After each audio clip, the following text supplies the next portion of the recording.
Hello everyone. तो आज मैं एक रोमांस एनिमे मूवी एक्सप्लेन करने वाली हूँ जिसकी कहानी से आप लोग काफी ज्यादा रिलेट कर पाओगे। ये कहानी आपको आपके पहले प्यार की याद दिला सकती है या फिर आपकी बहुत सारी पुरानी यादों को फिर से ताजा कर सकती है। अगर बात करें इस मूवी की रेटिंग्स की तो इसकी IMDb रेटिंग है 7 और माई एनिमे लिस्ट की रेटिंग है 7.9 और 91% गूगल यूजर्स ने इस मूवी को लाइक किया है। और इस मूवी को डायरेक्ट किया है नाओको यामाडा ने, जिन्होंने साइलेंट वॉइस जैसी मूवी भी डायरेक्ट की है। तो कहानी की शुरुआत होती है ओसागियामा शॉपिंग डिस्ट्रिक्ट में, जहां पर तमाको के फादर और ओजी के फादर एक दूसरे के मोची की बुराई करते हुए आपस में लड़ रहे थे। असल में दोनों नेबर्स हैं और दोनों की ही मोची की शॉप है। मोची एक जापानीज ट्रेडिशनल स्वीट डिश है। अब इसी मोची को लेकर दोनों फैमिलीज के बीच में तो इतनी नहीं बनती, लेकिन हाँ, तमाको और ओजी आपस में काफी ज्यादा अच्छे दोस्त हैं। ओजी यहाँ पर इन दोनों की लड़ाई खत्म करने की कोशिश कर रहा था और वहीं तमाको उसे चेयरअप कर रही होती है। खैर, अब रात हो जाती है और हम देखते हैं कि तमाको और ओजी पेपर कप फोन के थ्रू आपस में बात कर रहे होते हैं। और अब यहाँ पर जल्दी से बता दूं कि पेपर कप फोन किसने किसने अपने बचपन में बना रखा है। तो इसी दौरान हमें एक फ्लैशबैक भी दिखाया जाता है जिससे हमें पता चलता है कि दोनों बचपन के दोस्त हैं और ओजी के दिल में तमाको के लिए फीलिंग्स है जिसे उसने अभी तक छुपा कर रखी है। अब नेक्स्ट सीन में हम देखते हैं कि तमाको अपने दोस्तों के साथ बटन ट्विडलिंग की प्रैक्टिस कर रही होती है और जब वो बटन को हवा में उछालकर उसे कैच करने की कोशिश करती है तो वो उसके सर पर लग जाता है।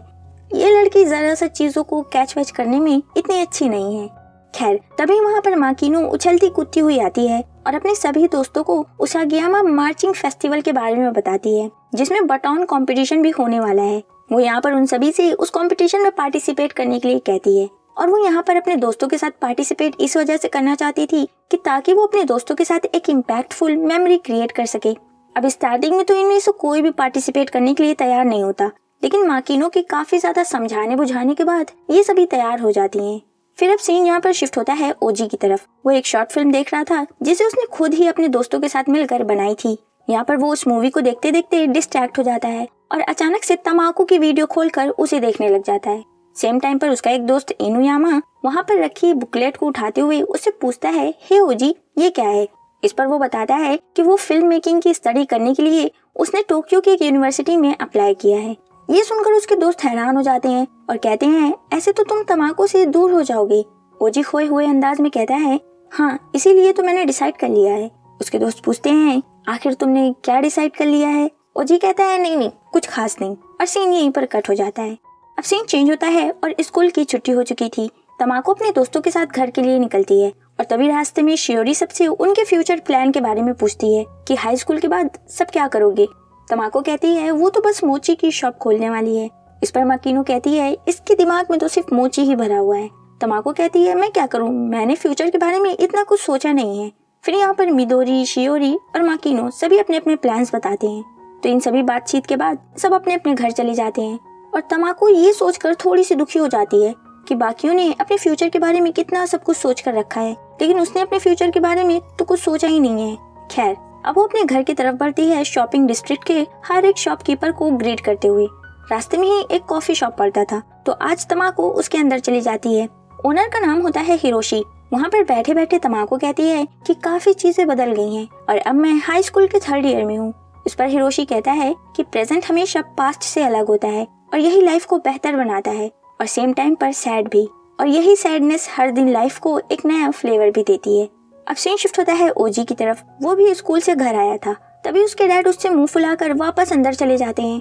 दरअसल उसके डैड उसके टोक्यो जाने के फैसले से बिल्कुल खुश नहीं है, लेकिन ओजी की मॉम उसके सपोर्ट में है और वो कहती है कि क्या तुमने इस बारे में तमाको को बता दिया? ओजी कहता है नहीं, उसने अभी नहीं बताया। जिस पर उसकी मॉम कहती है जितनी जल्दी बता दोगे उतना अच्छा होगा।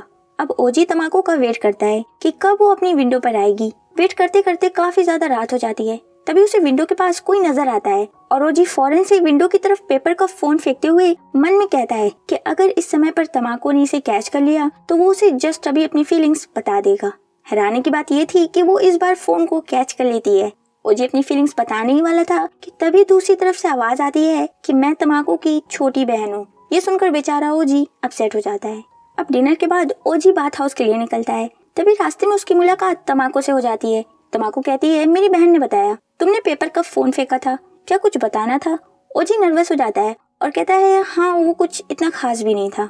फिर तमाको बताती है कि नेक्स्ट मंथ होने वाले फेस्टिवल में वो लोग पार्टिसिपेट कर रही हैं और कल उनकी प्रैक्टिस है, तो तुम प्रैक्टिस के समय आ जाना मुझे थोड़ा चेयर अप करने के लिए।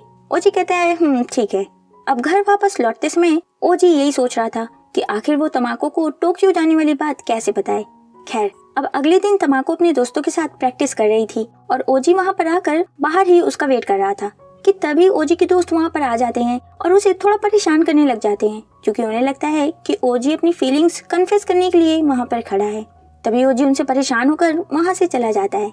अब प्रैक्टिस का एक सेशन खत्म हो गया था। तमाको और मिदोरी एक साथ जा रही होती हैं। तभी तमाको वॉशरूम में चली जाती है और मिदोरी बाहर खड़ी होकर उसका वेट करती है।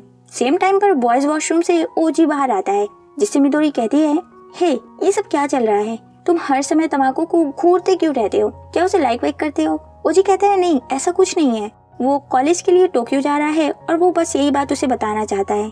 मिदोरी पूछती है आखिर वो उसे ये बात कब बताएगा। दोनों रॉक पेपर सीजर खेलते हैं, जिसमें ओजी हार जाता है, जिस पर मिदोरी उसे धमकाती है कि वो आज ही तमाको को ये बात बताएगा। तभी वॉशरूम से तमाको भी बाहर आ जाती है और पूछती है कि आखिर ये चल क्या रहा है। मिदोरी कहती है ओजी तुमसे कुछ जरूरी बात करना चाहता है, जिस पर तमाको कहती है ठीक है, स्कूल के बाद घर साथ जाएंगे तब बता देना। अब तमाको और ओजी एक साथ घर जा रहे होते हैं। तभी रास्ते में एक रिवर के पास दोनों रुकते हैं। बचपन में वो अक्सर इस जगह पर आया करते थे। दोनों स्टेपिंग स्टोन पर चलते हुए इधर उधर की कुछ बातें करते हैं और तभी अचानक से तमाको का पैर फिसल जाता है और वो गिरने वाली थी कि तभी ओजी उसे बचा लेता है। और फाइनली यहाँ पर ओजी बड़ी ही हिम्मत करके उसे बता देता है कि वो टोक्यो जा रहा है फिल्म मेकिंग की स्टडी के लिए, और जाने से पहले वो उसे अपनी दिल की बात बताना चाहता है कि वो उससे प्यार करता है। ये सुनकर तमाको तो बिल्कुल शॉक हो जाती है और घबरा कर पानी में गिर जाती है। ओजी उसे पानी से बाहर निकालता है और तमाको कहती है मुझे थोड़ा सा समय चाहिए। ये कहकर वो घर की तरफ भागती है और रास्ते भर उसे समझ ही नहीं आता कि अभी अभी जस्ट हुआ क्या। वहीं बेचारा ओजी भी अपने घर लौटता है और वो भी खुद पर यकीन नहीं कर पाता कि उसने ये क्या कर दिया। तो अब इसके बाद से ही तमाको ओजी को अवॉइड करने लग जाती है। क्लासरूम में, बाथ हाउस में, हर जगह ओजी उससे हिम्मत करके एक दो बार बात करने की कोशिश भी करता है, लेकिन तब भी वो उसे पूरी तरह से अवॉइड कर देती है। फिर अब एक दिन तमाको अकेली ही प्रैक्टिस कर रही थी। तभी वहाँ पर मिदोरी आती है और उससे पूछती है कि आखिर उन दोनों के बीच में हुआ क्या है। तमाको यहाँ पर उसे सब बता देती है। ओजी ने उससे अपनी फीलिंग्स कन्फेस कर दी है। तमाको कहती है वो दोनों बचपन से ही एक साथ हैं और उसे लगा था कि सब कुछ हमेशा ऐसा ही रहेगा, कुछ चेंज नहीं होगा। लेकिन ओजी अपने फ्यूचर के बारे में सोच रहा है। उसे पता है कि उसे आगे क्या करना है, लेकिन मैं अभी भी कंफ्यूज हूँ और शायद मैंने अनजाने में उसकी फीलिंग्स हर्ट कर दी, क्योंकि अब ज्यादातर उसकी विंडोज क्लोज रहती हैं। तमाको मिदोरी से पूछती है कि अब उसे क्या करना चाहिए। मिदोरी कहती है कि उसे भी कोई आइडिया नहीं है। अब तमाको घर लौटकर एक कैसेट को प्ले करती है। तभी उसकी सिस्टर आकर कहती है हे ये वही गाना है ना जिसे गाकर डैड ने मॉम को प्रपोज किया था, लेकिन तुम इसे आज क्यों सुन रही हो। तमाको बिल्कुल शर्मा जाती है और कहती है ऐसा कुछ नहीं है, बस उसका गाना सुनने का मन था। वहीं हम ओजी को देख पाते हैं जो कि अपनी विंडो से झांक रहा होता है कि तभी उसकी मॉम उसे कुछ सामान लाने के लिए बाहर भेज देती हैं। वो सामान लेने से पहले उसी कॉफी शॉप में जाता है और हिरोशी से पूछता है कि क्या तमाको शॉप में आ रही है। हिरोशी बताता है नहीं, इधर बीच वो बिल्कुल नहीं आती। इस पर ओजी कहता है शायद मैंने जल्दबाजी कर दी। इस पर हिरोशी कहता है कि तुम नौजवानों का यही मसला है, तुम लोग कॉफी में शक्कर डालकर उसके पिघलने तक का भी इंतजार नहीं करते और इस समय तुम्हारा ये रिग्रेट इसी बात का गवाह है। खैर, अब ओजी जैसे ही सामान लेकर घर वापस लौटता है तो वो देखता है कि तमाको के घर के बाहर एम्बुलेंस खड़ी हुई है। दरअसल उसके दादाजी की तबीयत अचानक से बिगड़ गई और घर में इन दोनों बहनों के अलावा कोई भी नहीं होता। उसके डैड डिलीवरी के लिए गए होते हैं। अब दादाजी को जल्द से जल्द हॉस्पिटल ले जाना होगा। ड्राइवर पूछता है कि क्या इनके साथ कोई और भी जाएगा। तभी ओजी कहता है हाँ, मैं भी इनके साथ चलूंगा। अब अगले सीन में हम देखते हैं कि ये सभी हॉस्पिटल में थे और दादाजी की तबीयत बिल्कुल ठीक थी। वहीं अब तमाको के पिता भी हॉस्पिटल में पहुंच जाते हैं। अब तमाको कहती है कि वो हॉस्पिटल का बिल पे करके आएगी, आप सब घर जा सकते हो। ओजी की मॉम ओजी से कहती हैं कि ठीक है, हम चलते हैं और तुम तमाको के साथ बस से आ जाना। तमाको के डैड भी यहाँ पर रुकने की जिद करते हैं, लेकिन ओजी के पेरेंट्स उन्हें घसीट कर अपने साथ ले जाते हैं। तो अब यहाँ पर ये दोनों अकेले बैठे थे। तभी ओजी कहता है कि उस दिन के लिए मुझे माफ करना, मैंने उस दिन जो भी कहा सब भूल जाओ, जैसा कि उस दिन कुछ हुआ ही नहीं, ताकि सब कुछ पहले जैसा हो सके। अब ये दोनों घर आ जाते हैं और तमाको थोड़ी सी परेशान लग रही थी और उसके पिता ये चीज नोटिस भी करते हैं। अब रात को तमाको अपनी विंडो से झांकती है तो अब भी ओजी की विंडो क्लोज थी। अब अगले दिन स्कूल में तमाको प्रैक्टिस कर रही होती है। फिर प्रैक्टिस के बाद वो अपने दोस्तों के साथ बैठी थी और कल रात ओजी ने उससे जो भी कहा उसी बात को लेकर वो थोड़ा परेशान थी। तभी उसकी फ्रेंड्स उससे पूछती हैं कि आखिर हुआ क्या है, वो इतनी ज्यादा परेशान क्यों दिख रही है। और अब वो यहाँ पर फाइनली अपनी बाकी की तीनों दोस्तों को भी बता देती है कि ओजी ने उससे फीलिंग्स कन्फेस की थी और अब वो चाहता है कि तमाको उस दिन के बारे में सब कुछ भूल जाए। और अब यहाँ पर इस बेवकूफ लड़की को रियलाइज हो रहा है कि वो भी ओजी को लाइक करती है, क्योंकि वो उस दिन के बारे में कुछ भी भूलना नहीं चाहती। अब यहाँ पर उसके दोस्त उसे हौसला देती हैं कि उसे भी अपनी फीलिंग्स ओजी से कन्फेस कर देनी चाहिए। तमाको यहाँ पर 2-3 कोशिशें करती है अपनी फीलिंग्स कन्फेस करने के लिए, लेकिन उसकी सारी कोशिशें नाकामयाब हो जाती है। खैर, अब रात को वो दोबारा से अपने पिता का वही गाना सुन रही होती है और यहाँ पर ये पहली बार था जब उसने पूरा गाना कंप्लीट किया था। गाने के एंड में एक वॉइस नोट होता है जो कि उसकी मॉम का था और वो कहती हैं कि हे, मुझे माफ करना, मैं उस दिन भाग गई थी। और फिर वो गाना गाकर तमाको के डैड से अपनी फीलिंग्स बता देती हैं, जिससे हमें पता चलता है कि तमाको की तरह ही उसकी मॉम भी कन्फेशन के बाद भाग गई थी और उन्हें भी अपनी फीलिंग्स के बारे में बाद में रियलाइजेशन हुआ था, बिल्कुल तमाको की तरह। अब ये सारी बातें सुनकर तमाको के अंदर थोड़ा सा कॉन्फिडेंस आ जाता है। अब अगले दिन फेस्टिवल का ही दिन था। तमाको मिदोरी से रास्ते में मिलकर कहती है कि अब वो बटॉन को प्रॉपरली कैच कर लेगी और हाँ, वो ओजी को भी एक प्रॉपर रिप्लाई जल्द ही दे देगी। तो इनकी परफॉर्मेंस स्टार्ट होती है और यहाँ पर सभी फैमिली वाले देखने के लिए आए होते हैं, लेकिन ओजी यहाँ पर मौजूद नहीं था, वो अपनी शॉप पर होता है। तो ये लड़कियां मिलकर काफी ज्यादा अच्छी परफॉर्मेंस देती हैं और इस बार तमाको ने सच में कोई भी कैच मिस नहीं किया था। अब रात को मिदोरी का कॉल आता है जो कि तमाको को बताती है कि कल स्कूल बंद है और क्या वो ये बात ओजी को भी बता सकती है। अब तमाको ओजी के घर जाती है, लेकिन कल स्कूल बंद है इस बारे में कुछ भी ना बताकर ओजी की मॉम से पेपर का फोन मांग कर ले आती है। अब अगले दिन हम देखते हैं कि तमाको पेपर का फोन लेकर क्लास में अकेली बैठकर ओजी का ही इंतजार कर रही थी। आज सभी को पता है कि स्कूल बंद है, लेकिन ओजी को नहीं पता। तो तमाको को लगता है कि ओजी आएगा, लेकिन तभी वहाँ पर मिदोरी आती है और कहती है कि मैं तुम्हारे घर गई थी और तब पता चला कि तुम यहाँ हो, ओजी का इंतजार कर रही हो, वो नहीं आएगा। अभी थोड़ी देर पहले मेरी उससे मुलाकात हुई, उसने अपना मन बदल लिया है, वो मूव ऑन कर गया है और आज वो टोक्यो जा रहा है, उसका ट्रांसफर हो चुका है। मिदोरी उसे ट्रेन का नाम बताते हुए कहती है कि अगर थोड़ा जल्दी करो तो शायद उसे रोक सकोगी। तमाको से शुक्रिया बोलकर फौरन मेट्रो स्टेशन की तरफ भागती है। वहीं मिदोरी अब क्लास में बैठी हुई थी, तभी माकिनो आकर उससे पूछती है कि आखिर तुमने तमाको से ऐसा क्या कहा, वो इतनी तेज भागते हुए गई है जैसे कि अपनी जिंदगी के लिए भाग रही हो। इस पर मिदोरी जवाब देती है, कुछ नहीं, बस मैंने उससे थोड़ा सा झूठ बोला।